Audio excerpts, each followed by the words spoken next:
So our next task here is to deal with our fire extinguishers. We'll talk about a lot of stuff with these. They're just an important tool to have around the house. So what's the... We've got them all gathered here, and they're all ABC rated, which is for all types of fires. And so the one thing you want to do is look at all the meters and make sure that they're full.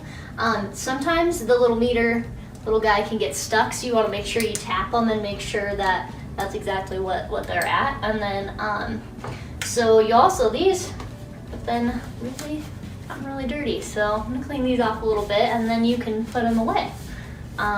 Okay, yeah, so the other thing is there's also dates on there, so you might want to check the dates. Just make sure that they're not super old.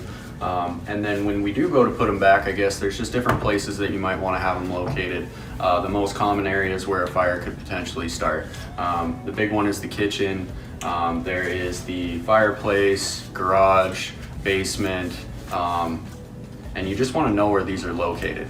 That way, you and your whole family, that way if anything does happen, you can spring right into action, grab one, and douse the fire. The one thing that we don't have is the K-rated, which is for grease fires and for your kitchen.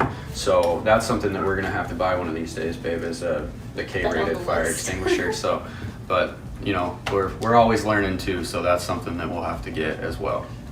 The last thing you can do too is, if you're really kind of unsure, you can also call the fire department. I'm sure they can tell you too where to get them inspected if you want a professional to inspect them, or where to dispose of them, because you can't throw them away and just yeah, they're kind of hazardous, so you're going to want to dispose of them properly, which is where you would call the fire department or figure out where to actually dispose of them.